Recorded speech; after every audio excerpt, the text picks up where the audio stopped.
ಎಲ್ಲರಿಗೂ ನಮಸ್ಕಾರ. ನನ್ನ ಹೆಸರು ಚೈತ್ರತಿ. ದ್ವಿತೀಯ ಕೃಷಿ ವಾಣಿಜ್ಯ ವಿಭಾಗದಲ್ಲಿ ಅಭ್ಯಾಸ ಮಾಡುತ್ತಿದ್ದೇನೆ. ಇಂದಿನ ತರಗತಿಯಲ್ಲಿ ಕದಡೆ ಸಲ್ಲಂ ತಿಳಿಬಂದದೆ ವಚನಗಳು, ಇನ್ನೂ ಹುಟ್ಟದೆ ನಾರಿಯರೆನ್ನುವುದು, ಪಗೆಯಂ ಬಾಲಕನೆಂಬರೆ ಮತ್ತು ಜಾಲಿಯ ಮರದಂತೆ ಈ ಎಲ್ಲ ಪದ್ಯಗಳನ್ನು ಕುರಿತು ಆಶುಭಾಷಣ ಸ್ಪರ್ಧೆಯನ್ನು ಏರ್ಪಡಿಸಿದ್ದೇವೆ. ಈ ಆಶುಭಾಷಣ ಸ್ಪರ್ಧೆಯಲ್ಲಿ ನನ್ನ ಸ್ನೇಹಿತರು ಭಾಗವಹಿಸಿ ಒಂದೊಂದು ವಿಷಯವನ್ನು ಕುರಿತು ಮಾತನಾಡುತ್ತಿದ್ದಾರೆ. ಈ ರೀತಿಯಾಗಿ ಮೊದಲನೇದಾಗಿ ಎಲ್ರಿಗೂ ನಮಸ್ಕಾರ. ನನ್ನ ಹೆಸರು ಸೌಮ್ಯ. ದ್ವಿತೀಯ ಪಿಯುಸಿ ವಾಣಿಜ್ಯ ವಿಭಾಗದ HBಯಲ್ಲಿ ವ್ಯಾಸಂಗ ಮಾಡುತ್ತಿದ್ದು, ಇಂದಿನ ತರಗತಿಯಲ್ಲಿ ಆಶುಭಾಷಣ ಸ್ಪರ್ಧೆಯನ್ನು ಏರ್ಪಡಿಸಿದ್ದೇವೆ. ಈ ಆಶುಭಾಷಣ ಸ್ಪರ್ಧೆಯಲ್ಲಿ ನನಗೆ ಬಂದಿರುವ ವಿಷಯ ಕಲವಂ ಕಳ್ಳ ಸಮುದ್ರವ. ಈ ವಾಕ್ಯವನ್ನು ಪುಲಿಗೇರಿ ಸೋಮನಾಥನು ಬರೆದಿರುವ ಪಗೆಯಂ ಬಾಲಕನೆಂಬರೆ ಪದ್ಯಭಾಗದಿಂದ ಆರಿಸಿಕೊಳ್ಳಲಾಗಿದೆ. ಈ ವಾಕ್ಯದ ಅರ್ಥ ಜ್ಞಾನವನ್ನು ಹೊಂದುವ ಮಾರ್ಗ. ಪುಲಿಗೇರಿ ಸೋಮನಾಥನು ಜ್ಞಾನ ಹೊಂದುವ ಮಾರ್ಗವನ್ನು ಹೇಳುವಲ್ಲಿ, ಅಂದರೆ ಯಾವುದನ್ನೇ ಕಲಿಯಬೇಕಾದರೂ ನೋಡಿ ಕಲಿ ಮಾಡಿನಲ್ಲಿ ಎಂಬ ತತ್ವದಂತೆ ಕೆಲವು ವಿಷಯಗಳನ್ನು ಬಲ್ಲವರಿಂದ, ಅಂದರೆ ಪಂಡಿತರಿಂದ ಕಲಿತುಕೊಳ್ಳುತ್ತೇವೆ. ಕೆಲವು ವಿಷಯಗಳನ್ನು ಶಾಸ್ತ್ರ ಪುರಾಣ ಗ್ರಂಥಗಳನ್ನು ಓದಿಕೊಳ್ಳುವ ಮೂಲಕ ನಮ್ಮ ಜೀವನದಲ್ಲಿ ಅಳವಡಿಸಿಕೊಳ್ಳುತ್ತೇವೆ. ಕೆಲವು ವಿಷಯಗಳನ್ನು ಆಚರಣೆ ಮಾಡುವವರನ್ನು ನೋಡಿ ಕಲಿತರೆ, ಕೆಲವು ವಿಷಯಗಳನ್ನು ಒಳ್ಳೆಯ ಮನಸ್ಸಿನಿಂದ, ಸುಜ್ಞಾನದಿಂದ, ಉತ್ತಮವಾದ ತಿಳುವಳಿಕೆಯಿಂದ ಅರಿತುಕೊಳ್ಳುತ್ತೇವೆ. ಸಜ್ಜನರ ಸಂಘ ಹೆಜ್ಜೇನು ಸವಿದಂತೆ ಎನ್ನುವಂತೆ ಸಜ್ಜನರ ಸಂಘವನ್ನು ಮಾಡುವುದರ ಮೂಲಕ ಅವರಲ್ಲಿ ಒಳ್ಳೊಳ್ಳೆ ವಿಷಯಗಳನ್ನು ತಿಳಿದುಕೊಂಡು ನಮ್ಮ ಜೀವನದಲ್ಲಿ ಅರಿತುಕೊಳ್ಳುತ್ತೇವೆ. ಹಲವಾರು ಹಳ್ಳಗಳು ಕೂಡಿ ಸಮುದ್ರವಾಗುವಂತೆ ಹಲವಾರು ವ್ಯಕ್ತಿಗಳಿಂದ ಒಂದೊಂದು ವಿದ್ಯೆಯನ್ನು ಕಲಿತುಕೊಂಡು ಅಜ್ಞಾನದ ಬಲದಿಂದ ಸರ್ವಜ್ಞನಾಗುತ್ತಾನೆ ಎಂದು ಹೇಳುತ್ತಾ, ಪ್ರತಿಯೊಬ್ಬ ಮನುಷ್ಯನು ಸುಜ್ಞಾನಿಯಾಗುವ ಮಾರ್ಗಗಳನ್ನು ಅಥವಾ ಜ್ಞಾನ ಹೊಂದುವ ಮಾರ್ಗಗಳನ್ನು ನಡೆಸಿದ್ದಾರೆ. ಸರ್ವಜ್ಞರಲ್ಲಿ ಒಂದೊಂದು ನುಡಿ ಕಲಿತರೆ ವಿದ್ಯೆಯ ಪರ್ವತವೇ ವಶವಾಗುತ್ತದೆ ಎಂದು ಸೋಮನಾಥನ ನುಡಿಯು ಅರ್ಥಪೂರ್ಣವಾಗಿದೆ. ಇಷ್ಟೇ ನನ್ನ ಮಾತು. ನನ್ನ ಹೆಸರು ಲಕ್ಷ್ಮೀ. ನಾನು ದ್ವಿತೀಯ ಪಿಯುಸಿ ವಾಣಿಜ್ಯ ವಿಭಾಗದಲ್ಲಿ ವ್ಯಾಸಂಗ ಮಾಡುತ್ತಿದ್ದೇನೆ. ನನಗೆ ಬಂದಿರುವ ವಿಷಯ ದ್ರೌಪದಿಯು ಮಹಾಭಾರತದಲ್ಲಿ ಪ್ರಮುಖ ಪಾತ್ರರಾಗಿದ್ದಾಳೆ. ಇನ್ನು ಹುಟ್ಟದಲ್ಲಿ ನಾರಿಯರು ಎಂಬ ಪದ್ಯಭಾಗದಲ್ಲಿ ಕರ್ನಾಟಕ ಭಾರತ ಕಥಾಮಂದಿರ ಎಂಬ ಕೃತಿಯಿಂದ ಆಯ್ದುಕೊಳ್ಳಲಾಗಿದೆ. ಪಾಂಡವರು ಒಂದು ವರ್ಷದ ಅಜ್ಞಾತವಾಸವನ್ನು ವಿರಾಟನ ರಾಜ್ಯದಲ್ಲಿ ಕಾಲವನ್ನು ಕಳೆದುಕೊಂಡು ಹೆಸರನ್ನು ಬದಲಾಯಿಸಿಕೊಂಡು ವೇಷವನ್ನು ಬದಲಿಸಿಕೊಂಡು ವಿವಿಧ ರೀತಿಯಲ್ಲಿ ಕಾಲವನ್ನು ಕಳೆಯುತ್ತಾರೆ. ದ್ರೌಪದಿ ಸೈರೇಂದ್ರ ಎಂಬ ಹೆಸರಿನಲ್ಲಿ ವಿರಾಟರಾಜನ ರಾಣಿ ಸುಧೀಷ್ಣೆಯ ದಾಸಿಯಾಗಿರುತ್ತಾಳೆ. ಸುಧೀಷ್ಣೆಯನವಾದ ಕೀಚಕನು ದ್ರೌಪದಿಯನ್ನು ನೋಡಿ ಮೋಹಿತನಾಗುತ್ತಾನೆ. ಈ ವಿಷಯವನ್ನು ಸುಧೀಷ್ಣೆಯಾದ ಅಕ್ಕನ ಬಳಿ ಹೇಳುತ್ತಾನೆ. ಅವಳು ಒಳ್ಳೆಯ ಮಾತಿನಿಂದ ಸೂಚನೆ ಹೇಳುತ್ತಾಳೆ, ಆದರೂ ಕೀಚಕನು ಕೇಳುವುದಿಲ್ಲ. ದ್ರೌಪದಿಯನ್ನು ಪದೇ ಪದೇ ಮಾಡುತ್ತಾ ಅವಳನ್ನು ಪೀಡಿಸುತ್ತಾನೆ. ಅವಳಿಗೆ ತೊಂದರೆಯನ್ನು ಕೊಡುತ್ತಾ ಇದು ಮಾಡುತ್ತಾನೆ. ದ್ರೌಪದಿ ಈ ಮಾತಿನಿಂದ ನೊಂದು ಈ ವಿಷಯವನ್ನು ಭೀಮನಲ್ಲಿ ಹೇಳಲು ವ್ಯಕ್ತಪಡಿಸುತ್ತಾರೆ. ಮೊದಲನೇದಾಗಿ ದ್ರೌಪದಿಯ ಸ್ವಾಗತವನ್ನು ಓದಿದಳು. ದ್ರೌಪದಿ ಕೀಚಕನಿಂದ ಆಗುವ ನೋವನ್ನು, ತೊಂದರೆಯನ್ನು, ತನ್ನ ನೋವನ್ನು ಯಾರಲ್ಲಿ ಹೇಳಲಿ, ಯಾರಲ್ಲಿ ಕೂಗಿ ಹೇಳಲಿ, ಯಾರಲ್ಲಿ ನೆರವು ಪಡೆಯಲಿ, ಯಾರಲ್ಲಿ ಬೇಡಿಕೊಳ್ಳಲಿ, ಯಾರಲ್ಲಿ ನೆರವು ಪಡೆಯಲಿ, ಯಾರಲ್ಲಿ ನನ್ನ ನೋವನ್ನು ವ್ಯಕ್ತಪಡಿಸಲಿ. ಅಯ್ಯಯ್ಯೋ, ಈ ಹೆಣ್ಣು ಜನ್ಮ ಸಾಕಾಗಿದೆ. ನನಗಿಂತ ಮೊದಲು ಜನಿಸಿದವರು ಈ ಭೂಮಿಯಲ್ಲಿ ಎಷ್ಟು ನೋವನ್ನು ಅನುಭವಿಸಿದ್ದಾರೆ. ಈ ಹೆಣ್ಣು ಜನ್ಮ ಸಾಕಾಗಿದೆ. ನನಗೆ ಸಾವಾದರೂ ಬರಬಾರದೆ ಪಾಪಿಯಾದಂತ. ಅವಳು ಈ ಮಾತನ್ನು ಯಾರಲ್ಲಿ ಹೇಳುವುದಿಲ್ಲ. ತನ್ನ ಮನದಲ್ಲಿಯೇ ಅಂದುಕೊಳ್ಳುತ್ತಾಳೆ. ದ್ರೌಪದಿ ಈ ಭೂಮಿಯಲ್ಲಿ ಮೊದಲು ಜನಿಸಿದವರು ಆಕೆಯಂತಹ ಎಷ್ಟು ನೋವನ್ನು ಅನುಭವಿಸಲಿಲ್ಲ. ಯಾಕೆಂದರೆ ಅವರು ಇರುವ ಈ ಸ್ಥಿತಿ ಅಜ್ಞಾತವಾಸದಲ್ಲಿ. ದ್ರೌಪದಿ ತನ್ನ ನೋವನ್ನು ಯಾರಲ್ಲಿ ಹೇಳಿಕೊಳ್ಳಲಾಗುವುದಿಲ್ಲ. ಪಾಂಡವರಾದ ವಿವಿಧ ವೃತ್ತಿಗಳಲ್ಲಿ ವಿವಿಧ ಕಡೆಯಲ್ಲಿ ಮಗ್ನರಾಗಿರುತ್ತಾರೆ. ಆ ವಿಷಯವನ್ನು ಯಾರಲ್ಲಿ ಹೇಳಿಕೊಳ್ಳಲಾಗುವುದಿಲ್ಲ. ಮೊದಲನೇದಾಗಿ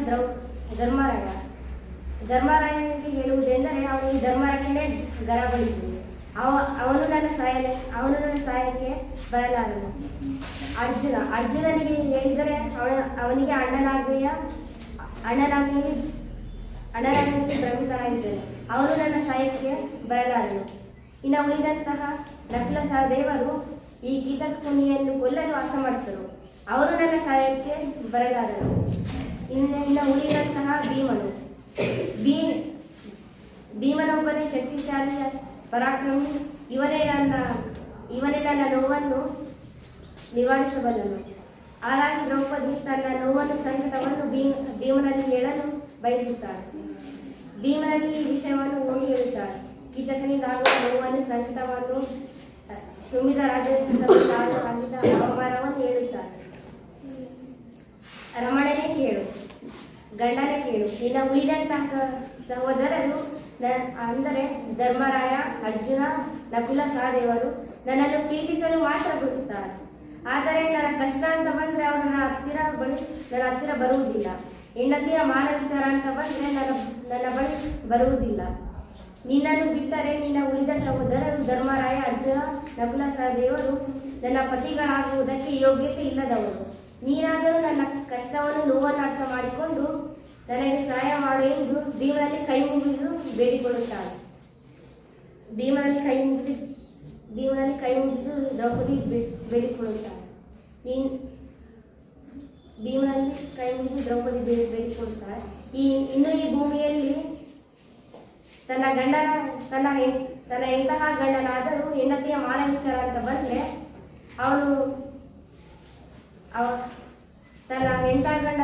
ಹೆಂಡತಿಯ ಮಾನ ವಿಚಾರ ಅಂತ ಬಂದರೆ ಅವನು ಶತ್ರುವನ್ನು ಕೊಲ್ಲುತ್ತಾನೆ, ಹೆಂಡತಿಯ ಮಾನವನ್ನು ಕಾಪಾಡುತ್ತಾನೆ. ಅಂತ ಇದರಲ್ಲಿ ದ್ರೌಪದಿಯ ಗಂಡನಾದಂತಹ ಇವನು ಸಾಯಕ್ಕೆ ಹೋಗುವುದಿಲ್ಲ. ದ್ರೌಪದಿ ತನ್ನ ಎಂಥ ಗಂಡರಾದರೂ ದ್ರೌಪದಿಯ ಮಾನವನ್ನು ಕಾಪಾಡಲು ಹೋಗುವುದಿಲ್ಲ. ಗಂಡರೋ ನೀವು ಬಂಡರೋ, ಎಂಥ ಅಸೈನಿಕನಾದರೂ ತನ್ನ ಹೆಂಡತಿಯ ಮಾನವನ್ನು ಕಾಪಾಡಲು ಹೋಗುತ್ತಾನೆ. ಭೀಮನು ಎಂಥ ಶಕ್ತಿಶಾಲಿ ಶೌರ್ಯವುಳ್ಳವರಾಗಿದ್ದರೆ ಏನು ಪ್ರಯೋಜನವಿಲ್ಲ. ಯಾಕೆಂದರೆ ದ್ರೌಪದಿಯ ಮಾನವನ್ನು ಕಾಪಾಡಲು ಯಾರು ಹೋಗುವುದಿಲ್ಲ. ಇನ್ನು ಈ ಭೂಮಿಯಲ್ಲಿ ಹೆಣ್ಣು ಜನ್ಮವನ್ನು ಹುಟ್ಟದೇ ಇರಲಿ. ಯಾಕೆಂದರೆ ನನ್ನಂತಹ ನೋವನ್ನು, ಸಂಕಟವನ್ನು, ಅವಮಾನವನ್ನು ಯಾರು ಅನುಭವಿಸಿಯೇ ಇಲ್ಲ. ಇನ್ನು ಈ ಭೂಮಿಯಲ್ಲಿ ಹೆಣ್ಣು ಜನ್ಮವನ್ನು ಹುಟ್ಟದೇ ಇರಲಿ. ತನ್ನ ದ್ರೌಪದಿಯ ಅವಮಾನವನ್ನು, ನೋವನ್ನು ಯಾರು ಅನುಭವಿಸಿಯೇ ಇಲ್ಲ. ಇಂದು ದ್ರೌಪದಿ ದುಃಖಿತಳಾಗಿರುತ್ತಾಳೆ. ಇನ್ನು ದ್ರೌಪದಿಯ ಮಹಾನ ಪ್ರಸಂಗಗಳನ್ನು ನೋಡುವುದಾದರೆ ಮೊದಲನೆಯದಾಗಿ ಪಗಡೆ ಆಟದಲ್ಲಿ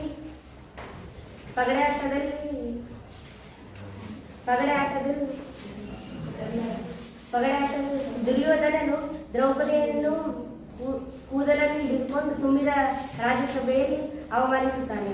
ಆಗಲೂ ಪಾಂಡವರು ಯಾವುದೇ ಸಹಾಯವನ್ನು ಮಾಡುವುದಿಲ್ಲ. ನಂತರ ಅರಣ್ಯವಾಸದಲ್ಲಿ ಸೈಂಧವ ಇವನು ದ್ರೌಪದಿಯನ್ನು ಹೊತ್ತುಕೊಂಡು ಹೋಗಿ ಅವಮಾನಿಸುತ್ತಾನೆ. ಆಗಲೂ ಪಾಂಡವರು ಯಾವುದೇ ಸಹಾಯವನ್ನು ಮಾಡುವುದಿಲ್ಲ. ಇನ್ನು ಈ ದಿವಸ ಕೀಚಕ ಕುನ್ನಿಯು ನನ್ನನ್ನು ತುಂಬಿದ ರಾಜ್ಯಸಭೆಯಲ್ಲಿ ಕಾಲಿನಿಂದ ಒದೆದು ಅವಮಾನಿಸುತ್ತಾನೆ. ಈ ದಿವಸವೂ ಪಾಂಡವರು ಯಾವುದೇ ಸಹಾಯವನ್ನು ಮಾಡುವುದಿಲ್ಲ.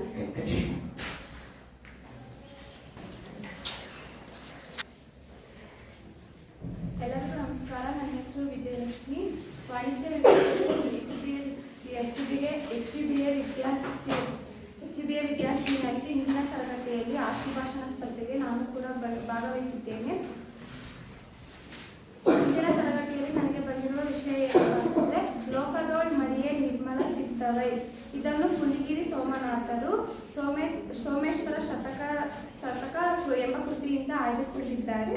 ಇವರ ಅಂಕಿತ ನಾಮ ಹರಹರ ಶ್ರೀಚನ್ನ ಸೋಮೇಶ್ವರ ಇವರ ಅಂಕಿತ ನಾಮ ಆಗಿತ್ತು. ಇದರ ಮುಂದುಭಾಗ ನೋಡುವುದಾದರೆ ಹೊಟ್ಟೆ ಒಳಗೆ ಕೊಳೆಯಿತು ಅಂದರೆ ಮೈತುಂಬ ಕೆಸರನ್ನು ತುಂಬಿಕೊಂಡು ತೊಳೆದುಕೊಳ್ಳಲು ಹೋದರೆ ಅದು ಶುದ್ಧವಾಗುವುದಿಲ್ಲ, ಅಶುದ್ಧವಾಗುತ್ತದೆ. ಏಕೆ ಅಂದರೆ ಕೆಲವು ವ್ಯಕ್ತಿಗಳು ಏನಪ್ಪ ಅಂದರೆ ಎಲ್ಲ ವ್ಯಕ್ತಿಗಳಲ್ಲೂ ಒಳ್ಳೆಯ ಗುಣ ಮತ್ತು ಕೆಟ್ಟ ಗುಣ ಇದ್ದೇ ಇರುತ್ತೆ. ಆದರೆ ಅದನ್ನ ಯಾವ ರೀತಿಯಾಗಿ ನಡೆಸ್ಕೊಂಡು ಹೋಗ್ತಾರೆ ಅನ್ನೋದ್ರ ಮೇಲೆ ನಿಂತಿರುತ್ತೆ. ಒಬ್ಬ ವ್ಯಕ್ತಿಯು ಒಳ್ಳೆ ಗುಣನ ನಡೆಸ್ಕೊಂಡು ಹೋದ್ರೆ ಅದನ್ನ ಒಳ್ಳೆಯನಂತ ಗುರುತಿಸ್ತಾರೆ.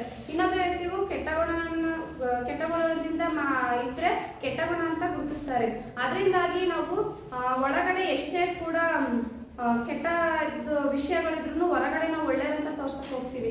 ಅದು ನಿಜವಾಗ್ಲೂ ಕೂಡ ಕೆಟ್ಟ ಗುಣಗಳು ಒಂದಲ್ಲ ಒಂದು ದಿವಸ ಹೊರಗಡೆ ಬಿದ್ದೇ ಬೀಳ್ತದೆ. ಇನ್ನು ಕೆಟ್ಟ ಪಾಪಿಗಳು ಪುಣ್ಯ ನದಿಯಲ್ಲಿ ಸ್ನಾನ ಮಾಡಿದರೆ ಕಾವಿಗಳು ನೀರಿನಲ್ಲಿ ಮುಳುಗಿ ಎದ್ದಂತೆಯೇ ಇರುತ್ತದೆ. ನಾವು ನೋಡ್ಬೋದು ನಿಜವಾಗ್ಲೂ ಹೊರಗಡೆ ಎಲ್ಲ ತುಂಬಾ ಕೆಟ್ಟ ಕೆಲಸ ಮಾಡಿ ಪುಣ್ಯ ನದಿಯಲ್ಲಿ ಸ್ನಾನ ಮಾಡಕ್ ಹೋಗ್ತಾರೆ. ಒಂದು ನೀರಿಂದ ಪುಣ್ಯ ನದಿಯಿಂದ ಸ್ನಾನ ಮಾಡಿದ್ರೆ ಅದು ಏನೂ ಕೂಡ ಪಾಪಗಳು ದೂರವಾಗುದಿಲ್ಲ.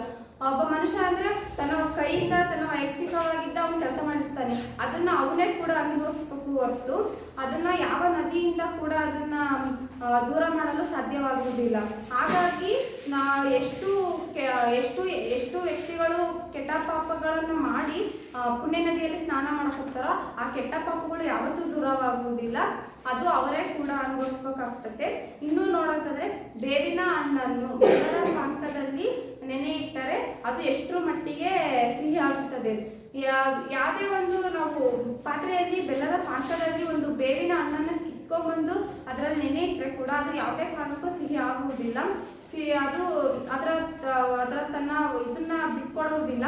ಹಾಗಾಗಿ ಅವನನ್ನ ನಾವು ಇದು ಬೆಲ್ಲದ ಪಾತ್ರೆಯಲ್ಲಿ ನೆನೆ ಇಟ್ಟು ತಿನ್ನಕ್ಕೆ ಹೋದ್ರೆ ಕೂಡ ಅದು ಕಹಿಯಾಗಿರ್ತದೆ ಹೊರತು ಸಿಹಿ ಆಗುವುದಿಲ್ಲ. ಇನ್ನು ಮನಸ್ಸಿನಲ್ಲಿಯೇ ಪರಿಶುದ್ಧತೆಯೇ ಮಡಿ ಎನಿಸುತ್ತದೆ. ನಿಜವಾಗ್ಲೂ ಕೂಡ ನಿರ್ಮಲ ಶುದ್ಧ ಮನಸ್ಸಿನಿಂದ ಮಾತ್ರ ಅದು ಶುದ್ಧಿಯಾಗಲು ಸಾಧ್ಯ. ಇನ್ನು ಮಡಿ ಅನ್ನೋದಾದ್ರೆ ಮಡಿ ಏನಪ್ಪಾ ಅಂತಂದ್ರೆ ಹೊರಗಡೆ ಎಲ್ಲ ನೋಡ್ಬೋದು. ಮಡಿ ಅಂತಂದ್ರೆ ಅದು ಒಂಥರ ನಮ್ಮ ಜನಗಳಲ್ಲಿ ತುಂಬಾ ಹೆಚ್ಚು ಅದು ಮಡಿ ಅಂದ್ರೆ. ಒಂದು ದೇವಸ್ಥಾನಕ್ಕೆ ಹೋದ್ರೆ ಅದು ಸುಮ್ಮನೆ ಒಬ್ರು ಬಲವಂತವಾಗಿ ಹೋಗ್ತಾರೆ ಹೊರತು ಅವ್ರ ಭಕ್ತಿಯಿಂದ ಕೆಲವ್ರು ಹೋಗೋದೇ ಇಲ್ಲ. ಇನ್ನು ಮನೆಯಲ್ಲಿ ಪೂಜೆ ಮಾಡ್ಬೇಕಂತ ಹೋದ್ರೆ ಹೊರತು ಇನ್ನು ಮಾತಾಡ್ತಂತ ಸುಮ್ಮನೆ ಮಾಡ್ತಾ ಇರ್ತಾರೆ. ಅದು ನಿಜವಾಗ್ಲೂ ಅದು ಭಕ್ತಿ ಅನ್ನೋದೇ ಅಲ್ಲ, ಅದು ನಿಜವಾಗ್ಲೂ ಅದು ಒಂದು ನಿಷ್ಪ್ರಯೋಜಕವಾಗ್ತದೆ. ಹಾಗಾಗಿ ನಾವು ಯಾವುದೇ ಒಂದು ಕೆಲಸ ಮಾಡಿದ್ರೆ ಅದ್ರ ಶ್ರದ್ಧೆ ಇರಬೇಕು, ಭಕ್ತಿ ಇರಬೇಕು. ಅದಿದ್ರೆ ಮಾತ್ರ ಒಂದು ಕೆಲಸ ನಿರ್ವಹಿಸಕ್ಕೆ ಸಾಧ್ಯವಾಗ್ತದೆ. ಇಷ್ಟು ಹೇಳಿ ನನ್ನ ಮಾತುಗಳನ್ನು ಮುಗಿಸ್ತೀನಿ. ನನ್ನ ಹೆಸರು ಸ್ನೇಹ. ನಾನು ದ್ವಿತೀಯ PUC ವಾಣಿಜ್ಯ ವಿಭಾಗದಲ್ಲಿ ವ್ಯಾಸಂಗ ಮಾಡುತ್ತಿದ್ದೇನೆ. ನನಗೆ ಇಂದಿನ ಆಶುಭಾಷಣ ಸ್ಪರ್ಧೆಯಲ್ಲಿ ನನಗೆ ಬಂದಿರುವ ವಿಷಯ ಪಗೆಂ ಬಾಲಕನೆಂದರೆ. ಪಗೆಂ ಬಾಲಕನೆಂದರೆ ಈ ಪದ್ಯದಲ್ಲಿ ನನಗೆ ಬಂದಿರುವ ವಾಕ್ಯ ಯಾವುದೆಂದರೆ ಪಗೆಂ ಬಾಲಕನೆಂದರೆ. ಈ ವಿಷಯವನ್ನು ಪುಲಿಗೇರಿ ಸೋಮನಾಥರವರು ರಚಿಸಿರುವ ಸೋಮೇಶ್ವರ ಶತಕ ಎಂಬ ಕಾವ್ಯಭಾಗದಿಂದ ಆರಿಸಿಕೊಳ್ಳಲಾಗಿದೆ. ಪಗೆಂ ಬಾಲಕನೆಂದರೆ ಇದರ ಸಾರಾಂಶ ನೋಡುವುದಾದರೆ ಪುಲಿಗೇರಿ ಸೋಮನಾಥರವರು ಯಾವ ಸಂಗತಿಗಳನ್ನು ನಿರ್ಲಕ್ಷಿಸಬಾರದೆಂದು ಉದಾಹರಣೆಗಳ ಮೂಲಕ ವ್ಯಕ್ತಪಡಿಸುತ್ತಾರೆ. ಬೇವು ಚಿಗುರೆಂದು ತಿಂದರೆ ಅದು ಸಿಹಿಯಾಗುವುದೇ? ಸೇರು ಚಿಕ್ಕದೆಂದು ಅದನ್ನು ಪ್ರೀತಿಯಿಂದ ಎತ್ತಿಕೊಂಡರೆ ಅದು ಕುಟುಕದೇ ಇರುತ್ತದೆ. ಆವಿಗೆ ಹಾಲೆರೆದರೆ ಅದು ವಿಶ್ವಾಸಿಯೇ? ಅದೇ ರೀತಿ ಪಕ್ಷಿಯನ್ನು ಸಾಕುವನೆಂದು ಅಪೇಕ್ಷಿಸಿ ಗೂಬೆ ಮರಿಯನ್ನು ಸಾಕುವರೆ? ಅದೇ ರೀತಿ ಚಿಕ್ಕ ಬಾಲಕನೆಂದು ಶತ್ರುವನ್ನು ನಿರ್ಲಕ್ಷಿಸಿದರೆ ಶತ್ರುವಾದರೂ ಸಹ ಯಾವ ಸಂದರ್ಭದಲ್ಲಿಯೂ ಅವನನ್ನು ನಿರ್ಲಕ್ಷಿಸಬಾರದು. ಶತ್ರುಗಳ ವಿಷಯದಲ್ಲಿ ಸದಾ ನಾವು ಎಚ್ಚರಿಕೆಯಿಂದ ಇರಬೇಕು. ಮನುಷ್ಯರಿಗೆ ಅಪಾಯವನ್ನು ಮಾಡುವ ಚಿಕ್ಕ ವಸ್ತುಗಳಾದರೂ ಸರಿ ವ್ಯಕ್ತಿಗಳಾದರೂ ಸರಿ, ಅವರಿಂದ ನಾವು ಮುನ್ನೆಚ್ಚರಿಕೆಯಿಂದ ಇರಬೇಕು. ಅವರು ಮಾಡುವ ನೋವುಗಳು ನಮ್ಮನ್ನು ಮುಂದೆ ಅದರಿಂದ ಎಚ್ಚರಿಟ್ಟುಕೊಳ್ಳಲು ನಮಗೆ ಒಳಿತನ್ನು ನೀಡುತ್ತದೆ ಎಂಬುದನ್ನು ಪುಲಿಗೇರಿ ಸೋಮನಾಥನವರು ಈ ಪದ್ಯದಲ್ಲಿ ಹೇಳುತ್ತಾರೆ. ಎಲ್ಲರಿಗೂ ನಮಸ್ಕಾರ. ನನ್ನ ಹೆಸರು ಅಮೂಲ್ಯ. ವಾಣಿಜ್ಯ ವಿಭಾಗದಲ್ಲಿ ವ್ಯಾಸಂಗ ಮಾಡುತ್ತಿದ್ದೇನೆ. ನನಗೆ ಬಂದಿರುವ ವಿಷಯ ಎಂದರೆ ಜಾಲಿಯ ಮರದಂತೆ. ಜಾಲಿಯ ಮರದಂತೆ ಪದ್ಯಭಾಗವನ್ನು ರಚಿಸಿದವರು ಪುರಂದರದಾಸರು. ಇವರು ಸುಮಾರು 1484ರಲ್ಲಿ ಜನಿಸಿದವರು. ಇವರು ಮುತ್ತುರತ್ನಗಳನ್ನು ಮಾರಾಟ ಮಾಡುತ್ತಿದ್ದು ಅದರ ಮೇಲೆ ವೈರಾಗ್ಯ ಉಂಟಾಗಿ ಅವನ್ನೆಲ್ಲ ತ್ಯಜಿಸಿ ತನ್ನ ಸಂಪತ್ತನ್ನೆಲ್ಲ ದಾನ ಮಾಡಿ ಶ್ರೀ ವ್ಯಾಸರಾಯರನ್ನು ಆಶ್ರಯಿಸಿ ಹರಿದಾಸರಾದರು. ಇವರನ್ನು ಕರ್ನಾಟಕದ ಸಂಗೀತದ ಪಿತಾಮಹ ಎಂದು ಸಹ ಕರೆಯಲಾಗುತ್ತದೆ. ಇನ್ನು ಪದ್ಯಭಾಗಕ್ಕೆ ಬರುವುದಾದರೆ ಜಾಲಿಯ ಮರದಂತೆ ದರೆಯೋಳು ದುರ್ಜನವ ಮೂಲಗ್ರಹ ಪರ್ಯಂತ ಮುಳ್ಳು ಕೂಡಿಪ್ಪಂತೆ. ಪುರಂದರದಾಸರು ದುರ್ಜನರನ್ನು ಜಾಲಿಯ ಮರಕ್ಕೆ ಹೋಲಿಸಿದ್ದಾರೆ. ಅಂದರೆ ದುರ್ಜನರಿಂದ ಸಜ್ಜನರಿಗೆ ಯಾವುದೇ ಉಪಯೋಗವಿಲ್ಲ ಎಂದು ಇಲ್ಲಿ ಹೇಳಿದ್ದಾರೆ. ಮೂಲಭೂತ ಪರ್ಯಂತ ಮುಳ್ಳು ಕೂಡಿಪ್ಪಂತೆ. ಮೂಲಭೂತ ಅಂದರೆ ಜಾಲಿಯ ಮರ ತಳದಿಂದ ಬುಡದವರೆಗೂ ಮುಳ್ಳಿಂದ ಕೂಡಿರ್ತದೆ. ಆ ಥರ ದುರ್ಜನರಿಂದ ಸಜ್ಜನರಿಗೆ ಯಾವುದೇ ಉಪಯೋಗವಿಲ್ಲ ಎಂದು ಇಲ್ಲಿ ಹೇಳಿದ್ದಾರೆ. ಮತ್ತು ಬಿಸಿಲಲ್ಲಿ ಬೆಳಗ್ಗೆ ಬಂದವರಿಗೆ ನೆರಳಿಲ್ಲ, ಹಸಿದು ಬಂದವರಿಗೆ ಹಣ್ಣು ಇಲ್ಲ, ಕುಸುಮ ವಾಸನೆ ಇಲ್ಲ, ಕೂಡಲು ಸ್ಥಳವಿಲ್ಲ, ರಸದಲ್ಲಿ ಸ್ವಾದವು ವಿಷದಂತೆ ಇರುತ್ತೀಹ. ಬಿಸಿಲಲ್ಲಿ ಬೆಳಗ್ಗೆ ಬಂದವರಿಗೆ ನೆರಳಿಲ್ಲ ಅಂದರೆ ಜಾಲಿಯ ಮರ ಬಿಸಿಲಲ್ಲಿ ಬಂದವರಿಗೆ ನೆರಳು ಕೊಡೋದಿಲ್ಲ. ಯಾಕಂದರೆ ಜಾಲಿಯ ಮರ ಯಾವಾಗಲೂ ಫುಲ್ಲು ಇದಾಗಿರ್ತದೆ. ಮತ್ತು ಹಸಿದು ಬಂದವರಿಗೆ ಹಣ್ಣು ಇಲ್ಲ. ಜಾಲಿಯ ಮರ ಫಲ ಬಿಡುವುದಿಲ್ಲ. ಹಾಗಾಗಿ ಹಸಿದು ಬಂದವರಿಗೆ ಅದು ಹೊಟ್ಟೆ ತುಂಬಿಕೊಡ್ಲಿಕ್ಕೆ ಹಣ್ಣನ್ನು ಕೊಡೋದಿಲ್ಲ. ಮತ್ತು ಕುಸುಮ ವಾಸನೆಯಿಂದ ಕೂಡಲು ಸ್ಥಳವಿಲ್ಲ. ಅದು ಹೂವು ಯಾವಾಗಲೂ ಪರಿಮಳ ಬೀಳೋದಿಲ್ಲ. ಹಾಗಾಗಿ ಅದು ಕುಸುಮ ವಾಸನೆ ಬೀಳೋದಿಲ್ಲ. ಕೂಡಲು ಸ್ಥಳವಿಲ್ಲ. ಅದು ಜಾಲಿಯ ಮರದ ಕೆಳಗೆ ಯಾವಾಗಲೂ ಮುಳ್ಳಿರ್ತದೆ. ಅದಕ್ಕೆ ಅವ್ರು ಯಾವಾಗಲೂ ಎಲ್ಲ ವ್ಯಕ್ತಿಗಳು ಜಾಲಿಯ ಮರದ ಕೆಳಗೆ ಹೋಗೋದಿಲ್ಲ. ರಸದಲ್ಲಿ ಸ್ವಾದವು ವಿಷದಂತೆ ಇರುತ್ತೀಹ. ರಸದಲ್ಲಿ ಅವರು ಯಾವಾಗಲೂ ವಿಷವನ್ನೇ ತುಂಬಿಕೊಂಡಿರ್ತದೆ. ಹಾಗಾಗಿ ದುರ್ಜನರು ಸಹ ಸಜ್ಜನರಿಗೆ ಯಾವುದೇ ಉಪಯೋಗವಾಗುವುದಿಲ್ಲ. ಅವ್ರು ಯಾವಾಗಲೂ ಕೆಟ್ಟತನನೇ ತುಂಬಿಕೊಂಡಿರ್ತಾರೆ ಅಂತಂದು ಪುರಂದರದಾಸರು ಇಲ್ಲಿ ಹೇಳಿದ್ದಾರೆ. ಮತ್ತು ಊರಂದಿಗೆ ಷಡ್ರಸವನ್ನಿಪ್ಪುವ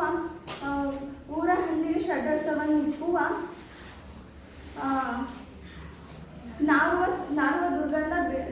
ದುರ್ಗಂಧ ಬಿಡಬಲ್ಲದೆ. ಘೋರ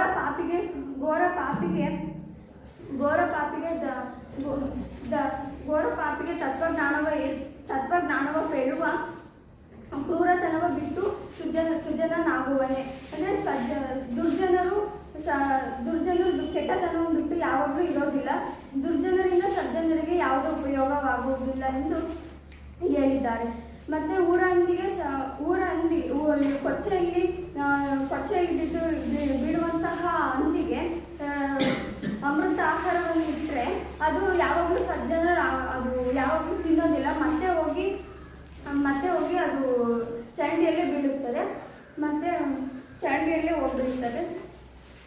ಮತ್ತು ಘೋರ ಪಾಪಿಗೆ ದುರ್ಜನರಿಗೆ ಸಜ್ಜನರು ಹೋಗಿ ಅದು ತತ್ವಜ್ಞಾನವು ಹೇಳಿದ್ರು ಅವ್ರು ಕೇಳೋದಿಲ್ಲ. ಯಾಕಂದರೆ ಅವರು ದುಷ್ಟತನವನ್ನೇ ತುಂಬಿಕೊಂಡಿರ್ತಾರೆ.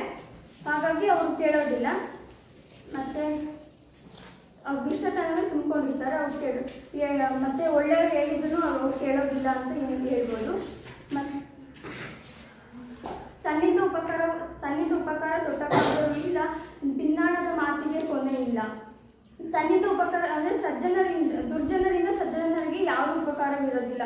ಯಾಕಂದರೆ ಅವರು ದುರ್ಜನರಿಂದ ಸಜ್ಜನರಿಗೆ ಏನಾದರೂ ಉಪಕಾರವಿದ್ದಿದ್ರೆ ಅವರನ್ನು ಸಜ್ಜನರಾಗ್ತಿದ್ರು ಅಂತ ಹೇಳ್ಬೋದು. ಯಾಕಂದರೆ ದುರ್ಜನರಿಂದ ಸಜ್ಜನಿಗೆ ಯಾವುದೇ ಉಪಕಾರವಿರೋದಿಲ್ಲ.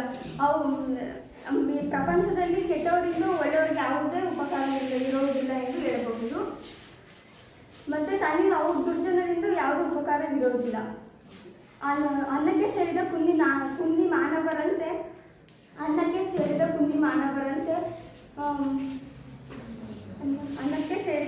ಮಾನವರಂತೆ ಇನ್ನಿವರ ಕ್ರೂರ ಕಾರ್ಯವು ಪುರಂದರ ವಿಠಲ. ಅಂದರೆ ಅನ್ನಕ್ಕೆ ಕೆಟ್ಟವರು ಕೆಟ್ಟ ಕೆಲಸವನ್ನು ಮಾಡ್ತಿರುವಾಗ ಅವರು ಸಜ್ಜನರಿಗೆ ಏನು ಬೇಕಾದ್ರೂ ಮಾಡ್ಬೋದು. ಅವರ ಸ್ವಂತ ಇದನ್ನು ಮಾಡ್ಕೊಳಷ್ಟೇ ಅಂತ ಹೇಳ್ತೀವಿ. ನಮಸ್ಕಾರ, ನನ್ನ ಹೆಸರು ಚಂದ್ರ. ನಾನು ವಿದ್ಯಾಭ್ಯಾಸ ವಾಣಿಜ್ಯ ವಿಭಾಗದಲ್ಲಿ ವ್ಯಾಸಂಗ ಮಾಡುತ್ತಿದ್ದೇನೆ. ಇಂದು ನನಗೆ ಬಂದಿರುವ ವಿಷಯ ಸನ್ನೆ ಸಾವಿರ ಕಾಲಾಳಿನ ಸರ್ಪ. ಈ ವಿಷಯವನ್ನು ಪ್ರಸ್ತುತ ಪಗೆಯಂ ಬಾಲಕನೆಂಬರೆ ಪದ್ಯದಿಂದ ಆರಿಸಿಕೊಳ್ಳಲಾಗಿದೆ. ಈ ಪದ್ಯವನ್ನು ಬರೆದವರು ಹುಲಿಗೇರಿ ಸೋಮನಾಥ. ಸನ್ನೆ ಸಾವಿರ ಕಾಲಾಳಿನ ಸರ್ಪಗಳು. ಈ ವಿಷಯದಲ್ಲಿ ನಾವು ತಿಳಿದುಕೊಳ್ಳುವುದೇನೆಂದರೆ ಶಕ್ತಿಗಿಂತ ಯುಕ್ತಿ ಮೇಲು ಎಂಬ ನಾಣ್ಣುಡಿಯಂತೆ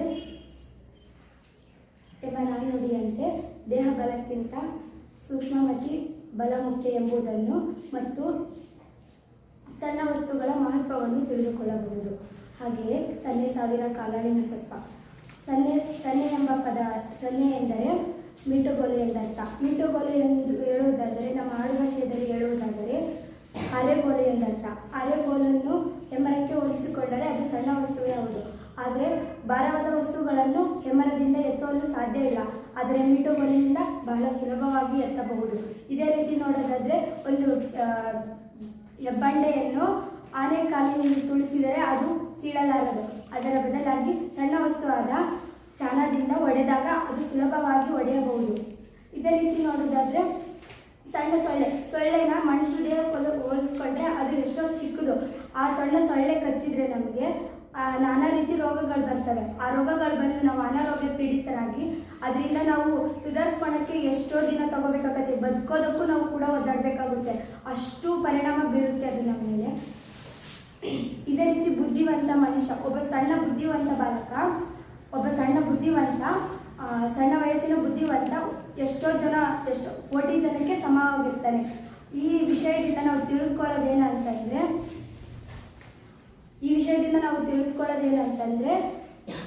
ಈ ಮೂರ್ತಿ ಚಿಕ್ಕದಾದರೂ ಕೀರ್ತಿ ದೊಡ್ಡದು ಎಂದು ತಿಳಿದುಕೊಳ್ಬೋದು.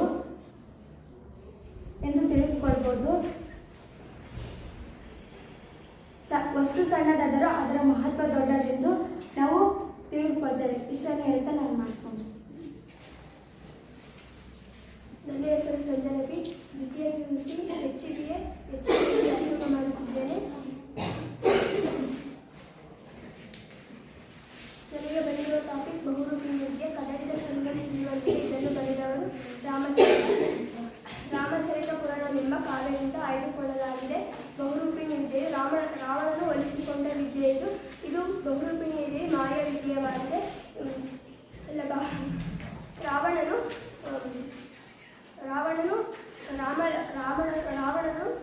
ರಾಮ ಮತ್ತು ಲಕ್ಷ್ಮಣರನ್ನು ಸೋಲಿಸಿ ಬಹುರೂಪಿಣಿ ವಿದ್ಯೆಯ ಸಹಾಯದಿಂದ ಅವರನ್ನು ಸೋಲಿಸಬೇಕು ಎಂದುಕೊಳ್ಳುತ್ತಾನೆ. ರಾವಣನು ಮೂಲತಃ ವ್ಯಕ್ತಿಯಾಗಿದ್ದು ವಿಧಿಯ ವಶನಾಗಿ ಸೀತೆಯನ್ನು ಅಪಹರಿಸಿಕೊಂಡು ಬರುತ್ತಾನೆ. ರಾವಣನು ಧ್ರುವಮಂಡಲದಂತೆ ಚಲಿಸದಂತೆ ತನ್ನ ಮನಸ್ಸನ್ನು ನಿಗ್ರಹಿಸಿಕೊಂಡು ಶ್ರೇಷ್ಠವಾದಂತಹ ಬಹುರೂಪಿಣಿ ವಿದ್ಯೆಯನ್ನು ಒಲಿಸಿಕೊಳ್ಳುತ್ತಾನೆ.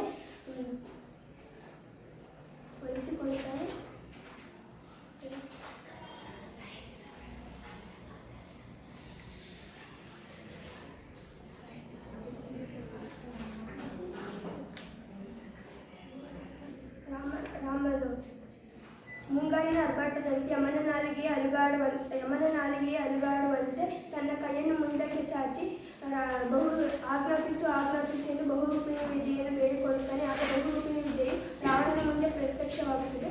ಚಕ್ರಧರನಪ್ಪ ಲಕ್ಷ್ಮೀಧರನು ಚರಮದಾರಿ ದೇವಪ್ಪ ರಾಮನು ಇವರನ್ನು ಬಿಟ್ಟು ಉಳಿಸುವುದಿಲ್ಲ ಎಂದು ಹೇಳುತ್ತದೆ. ರಾವಣನು ನನಗೆ ಉಳಿದವರ ಸಾವು ಪ್ರಯೋಜನವಿಲ್ಲ ಎಂದು ಹೇಳುತ್ತಾನೆ. ಆಗ ಬಹುರೂಪಿಣಿ ವಿದ್ಯೆಗೆ ನಮಸ್ಕರಿಸಿ ಜೀನಾಲಯದಲ್ಲಿ 3 ಬಾರಿ ಪ್ರದಕ್ಷಿಣೆಯನ್ನು ಹಾಕಿ ಬರುತ್ತಾನೆ. ಅಂಗದ ಮತ್ತು ಸೈನಿಕರು ತಾನು ಇರುವ ಜಾಗವನ್ನು ನೋಡಿಕೊಳ್ಳುತ್ತಾರೆ. ನನ್ನ ಹೆಸರು ಸುಬ್ರಿಯ. ಸೆಕೆಂಡ್ ಇಯರ್ HEBA ವಾಣಿಜ್ಯ ವಿಭಾಗದಲ್ಲಿ ವ್ಯಾಸಂಗ ಮಾಡುತ್ತಿದ್ದೇನೆ. ಆಶುಭಾಷಣ ಸ್ಪರ್ಧೆಯಲ್ಲಿ ನನಗೆ ಬಂದಿರುವ ವಿಷಯ ಪುಲ್ಲಿಂಗ ಭೇಟಿ. ಚಿಂತೆಯಿಲ್ಲದೆ ಅತಿಶ್ರೇಷ್ಠವಾದ ಮನಸ್ಥಿತಿಯನ್ನು ಶಿವಧ್ಯಾನದಿಂದ ಸಾಧಿಸಬಹುದೆಂಬುದನ್ನು ಪುಲ್ಲಿಂಗ ಭೇಟಿ ಯುವ ಜನರಲ್ಲಿ ತಿಳಿಸಿದ್ದಾರೆ. ಸೂರ್ಯನಿಲ್ಲದೆ ಹಗಲನ್ನು ಕಾಣುವುದಕ್ಕೆ ಸಾಧ್ಯವಿಲ್ಲ. ದೀಪ ಇಲ್ಲದೆ ಬೆಳಕನ್ನು ಕಾಣುವುದಕ್ಕೆ ಸಾಧ್ಯವಿಲ್ಲ. ಖುಷಿಯೂ ಇಲ್ಲದೆ ಪರಿಮಳವನ್ನು ಕಾಣುವುದಕ್ಕೆ ಸಾಧ್ಯವಿಲ್ಲ. ಭಗವಂತನಲ್ಲಿ ಮಾನವನಿಲ್ಲದೆ ಎಲ್ಲ ರೀತಿಯ ಅಂಶಗಳು ಇಲ್ಲದೆ ಪರಿಶುದ್ಧವನ್ನು ಕಾಣಲು ಸಾಧ್ಯವಿಲ್ಲ. ಭಗವಂತ ಪರಿಶುದ್ಧವನ್ನು ಕಾಣುವುದಿಲ್ಲ. ಭಗವಂತ ಯಾವುದೇ ಚಿಂತೆ ಇಲ್ಲದೆ ಮನಸ್ಥಿತಿಯಿಂದ ಶಿವಧ್ಯಾನ ಮಾಡಿದರೆ ಶಿವನ ಲಿಂಗವು ದೊರೆಯುತ್ತದೆ ಎಂದು ಭಗವಂತ ಮನವಿಲ್ಲ ಎಂದು ಹೇಳಿದ್ದಾರೆ. ಮಂಗಳಕರವಾದ ಸಾಂಗತ್ಯ ಕುರಿತು ಹೇಳಿದ್ದಾರೆ.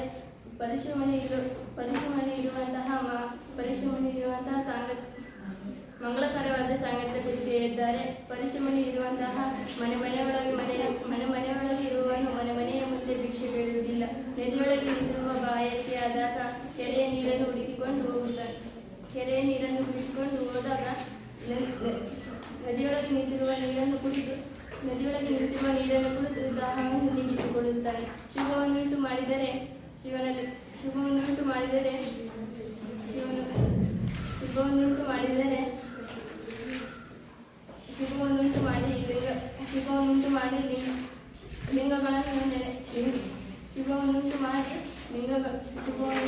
ಲಿಂಗಗಳನ್ನು ನೆನಪಿಸಿಕೊಳ್ಳುವುದಕ್ಕೆ ಸಾಧ್ಯವಿಲ್ಲ.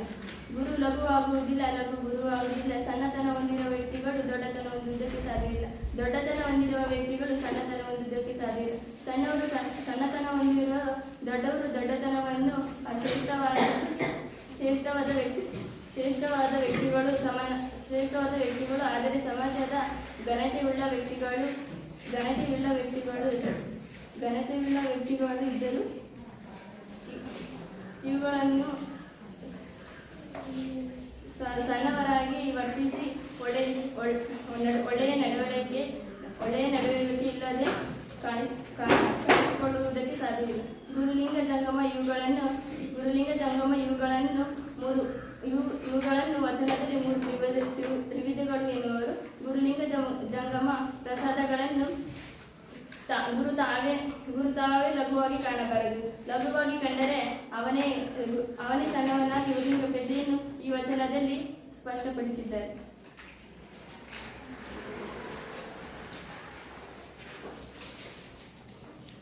ಎಲ್ಲರಿಗೂ ನಮಸ್ಕಾರ. ನನ್ನ ಹೆಸರು ವಿಜಯಶ್ರೀ. ವಾಣಿಜ್ಯ ವಿಭಾಗದಲ್ಲಿ HEBA ಇಲ್ಲಿ ವ್ಯಾಸಂಗ ಮಾಡುತ್ತಿದ್ದು, ಹಿಂದಿನ ತರಗತಿಯಲ್ಲಿ ಆಶುಭಾಷಣ ಸ್ಪರ್ಧೆಯನ್ನು ಏರ್ಪಡಿಸಿದ್ದು, ಅದರಲ್ಲಿ ನಾನು ಭಾಗವಹಿಸುತ್ತಿದ್ದು, ನನಗೆ ಬಂದಿರುವ ವಿಷಯ ಏನೆಂದರೆ ಸೀತೆಯ ಬಗ್ಗೆ. ಸೀತೆಯ ಬಗ್ಗೆ ಹೇಳುವುದಾದರೆ ಕದಳಿದ ಶರೀರಂ ತಿಳಿಯುತ್ತದೆ ಎಂಬ ಪದ್ಯ ಭಾಗದಲ್ಲಿ ರಾಮಚಂದ್ರ ಅವರು ಬರೆದಿರುವ ರಾಮಚಂದ್ರ ಚರಿತ ಪುರಾಣ ಎಂಬ ಕೃತಿಯಿಂದ ಆಯ್ದುಕೊಳ್ಳಲಾಗಿದೆ. ಸೀತೆ ಏನಪ್ಪ ಅಂದರೆ ಸೀತೆಯ ಬಗ್ಗೆ ಹೇಳುವುದಾದರೆ ರಾಮಾಯಣವನ್ನು ವಾಲ್ಮೀಕಿಯವರು ರಚಿಸಿದ್ದಾರೆ. ರಾಮಾಯಣವು ಪ್ರಸಿದ್ಧ ಗ್ರಂಥಗಳಲ್ಲಿ ಒಂದಾಗಿದೆ. ರಾಮಾಯಣವು ವಿಶಿಷ್ಟ ವಿವಿಧ ಹಲವು ರೀತಿಗಳಲ್ಲಿ ಪ್ರಮುಖ ಪಾತ್ರವನ್ನು ವಹಿಸುತ್ತದೆ. ರಾಮಾಯಣದಲ್ಲಿ ಹಲವು ಪಾತ್ರಗಳು ಒಳಗೊಂಡಿದ್ದು, ಅದರಲ್ಲಿ ಸೀತೆಯು ಪ್ರಮುಖ ಪಾತ್ರವನ್ನು ವಹಿಸುತ್ತಾಳೆ. ಸೀತೆಯ ಬಗ್ಗೆ ನೋಡುವುದಾದರೆ ಸೀತೆಯು ಹಿಂದೂ ಧರ್ಮ ಗ್ರಂಥಗಳಲ್ಲಿ ಒಂದಾದ ರಾಮಾಯಣದಲ್ಲಿನ ಶ್ರೀರಾಮನ ಹೆಂಡತಿಯಾಗಿ ಮತ್ತು ಮಿಥಿಲೆಯ ರಾಜನಾದ ಜನಕನ ಮಗಳಾಗಿದ್ದಳು. ಸೀತೆಯು ಶ್ರೀ ಸಚ್ಚಾರಿತ್ರೆಯ ಪ್ರತಿರೂಪದಲ್ಲಿ ಇದ್ದಳು. ಸೀತೆಯು ರಾಮನನ್ನು ಹಿಂಬಾಲಿಸಿ ವನವಾಸಕ್ಕೆ ರಾಮನ ಜೊತೆಯಲ್ಲಿ ಹೊರಡುತ್ತಾಳೆ. ಅಲ್ಲಿ ವನವಾಸಕ್ಕೆ ಹೋದಾಗ ಸೀತೆಯನ್ನು ರಾವಣನ ನೋಡಿ ರಾವಣನ ಸೀತೆಯನ್ನು ಅಪಹರಿಸುವುದಕ್ಕೆ ಒಳಗಾಗುತ್ತಾನೆ. ಅಪಹರಿಸಿಕೊಂಡು ತನ್ನ ಸೆರೆಯಲ್ಲಿ ಬಂಧಿಸುತ್ತಾನೆ. ಬಂಧಿಸಿದ ನಂತರ ರಾವಣನ ಸೀತೆಯನ್ನು ಹುಡುಕಿಕೊಂಡು ಹೋಗಲು ಪ್ರಯತ್ನಿಸಿದಾಗ ರಾವಣನ ಸೆರೆಯಲ್ಲಿದ್ದ ಸೀತೆಯನ್ನು ರಾವಣನನ್ನು ಕೊಂದು ಸೀತೆಯನ್ನು ಮರಳಿ ಕರೆದುಕೊಂಡು ಬರುತ್ತಾನೆ. ಸೀತೆಯು ರಾಮಾಯಣದ ಮೂಲವನ್ನು ಅರಿಸುತ್ತಾ ಹೋದರೆ ಸೀತೆಯು ಜನಕರಾಜನ ಮಗಳಾಗುವುದರಿಂದ ಸೀತೆಯನ್ನು ಜಾನಕಿ ಎಂದು ಕರೆಯುತ್ತಾರೆ. ಸೀತೆಯು ಪ್ರತಿರತೆಯಾಗಿ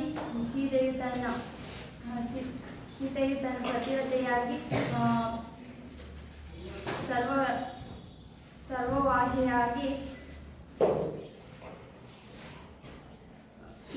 ಸೀತೆಯನ್ನು ಹಲವು ವಿಧದ ಹೆಸರುಗಳಲ್ಲಿ ಸೀತೆಯನ್ನು ಕರೆಯುತ್ತಾರೆ.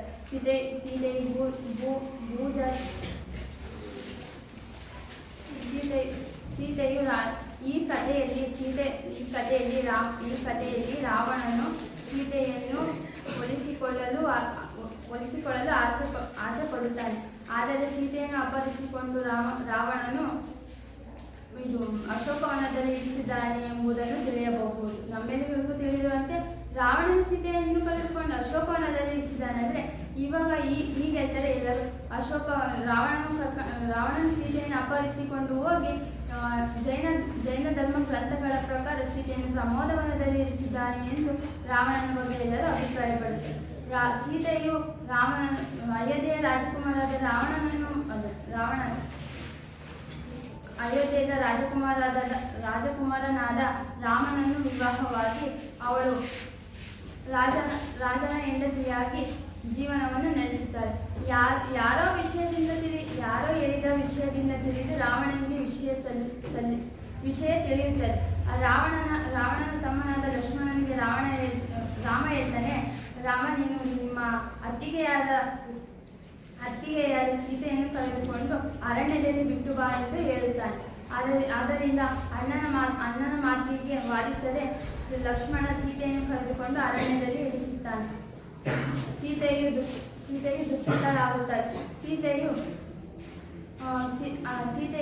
ಅಲ್ಲಿ ವಾಲ್ಮೀಕಿ ಆಶ್ರಮ ಸಿಗುತ್ತೆ. ಸೀತೆಯು ಅಲ್ಲಿ ವಾಲ್ಮೀಕಿ ಆಶ್ರಮದಲ್ಲಿ ವಾಸ ಮಾಡುತ್ತಾರೆ. ಸೀತೆಗೆ ಲವಕುಶ ಎಂಬ ಇಬ್ಬರು ಗಂಡು ಮಕ್ಕಳು ಜನಿಸುತ್ತಾರೆ. ಸೀತೆಗೆ ಗಂಡು ಮಕ್ಕಳು ಜನಿಸಿದರೆಲ್ಲ ರಾಮನಿಗೆ ಸೀತೆಯ ಬಗ್ಗೆ ಒಳ್ಳೆಯ ಅಭಿಪ್ರಾಯಗಳು ಹುಟ್ಟಿ ಸೀತೆಯ ಮಕ್ಕಳಾದ ರಾಮ ಲಕ್ಷ್ಮಣನನ್ನು ನೋಡುತ್ತಾರೆ. ಆದರೆ ಅವನಿಗೆ ಅವ್ರ ಮಕ್ಕಳು ಅಂತ ಗೊತ್ತಿರಲ್ಲ. ಆಮೇಲೆ ಅವರು ಅಶ್ವವನ್ನು ಕಟ್ಟಿರ್ತಾರೆ. ಅಲ್ಲಿ ಬಾಳೆ ಗಿಡಕ್ಕೆ ಅಶ್ವವನ್ನು ಕಟ್ಟಿರ್ತಾರೆ. ಯಾರು ಕಟ್ಟಿರೋದು ಅಂತ ಬಂದು ವಿಚಾರಕ್ಕೆ ಪ್ರಯತ್ನ ಮಾಡ್ತಾರೆ. ಆಮೇಲೆ ಲವಕುಶ ಕಟ್ಟಿರ್ತಾರೆ ಅಂತಂದು ಅವರಿಗೆ ಗೊತ್ತಾಗಿರುತ್ತದೆ. ಈ ವಿಷಯದಲ್ಲಿ ಸೀತೆಯು ಹೆಣ್ಣು ಮಗಳಾಗಿದ್ದು ಸೀತೆಯ ಬಗ್ಗೆ ಇಷ್ಟು ಮಾಹಿತಿಯನ್ನು ನೀಡಲು ನಿಮ್ಮ ಮುಂದೆ ವ್ಯಕ್ತಪಡಿಸುತ್ತೇನೆ. ಧನ್ಯವಾದ.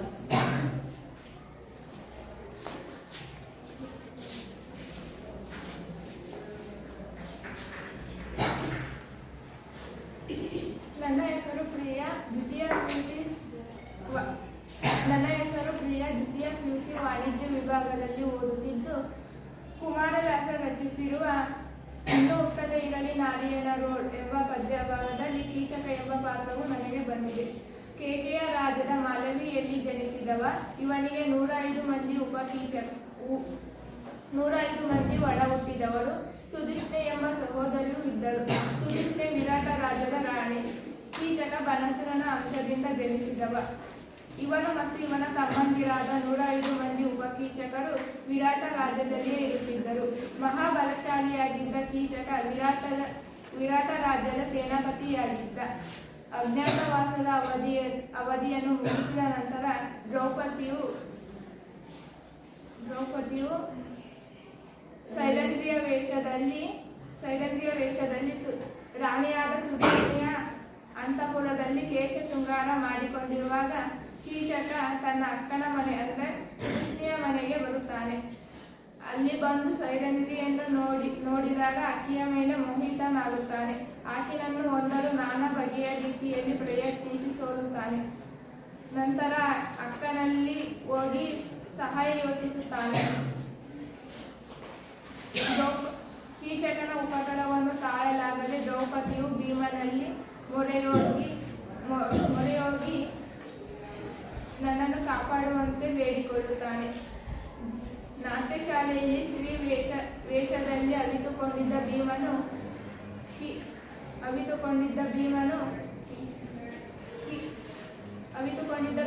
ಕೀಚಕನನ್ನು ಮುಷ್ಟಿಯುದ್ಧದಲ್ಲಿ ಕೊಂದು ನಂತರ ಅವನ ತಮ್ಮಂದಿರಾದ 105 ಮಂದಿ ಉಪಕೀಚಕರು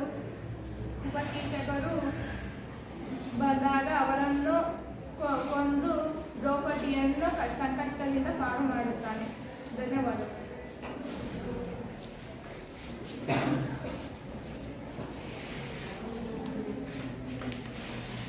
ಈ ಆಶುಭಾಷಣ ಸ್ಪರ್ಧೆಯಲ್ಲಿ ನನ್ನ ಸ್ನೇಹಿತರು ಭಾಗವಹಿಸಿ ತುಂಬ ಅಚ್ಚುಕಟ್ಟಾಗಿ ಒಂದೊಂದು ವಿಷಯವನ್ನು ಕುರಿತು ಮಾತನಾಡಿ ಆಶುಭಾಷಣ ಸ್ಪರ್ಧೆಯನ್ನು ಯಶಸ್ವಿಗೊಳಿಸಿದ್ದಾರೆ. ಅವರೆಲ್ಲರಿಗೂ ಧನ್ಯವಾದಗಳು. ಹಾಗೆಯೇ ನೀವೆಲ್ಲರೂ ಸಮಾಧಾನದಿಂದ ಶಾಂತಿಯಿಂದ ಕುಳಿತುಕೊಂಡು ಕೆಲವೊಂದು ವಿಷಯಗಳನ್ನು ಅಳವಡಿಸಿಕೊಂಡಿದ್ದೀರಾ ಎಂದು ಭಾವಿಸುತ್ತಾ ನಿಮ್ಮೆಲ್ಲರಿಗೂ ಮತ್ತೊಮ್ಮೆ ಧನ್ಯವಾದಗಳನ್ನು ತಿಳಿಸುತ್ತೇನೆ. ಧನ್ಯವಾದ.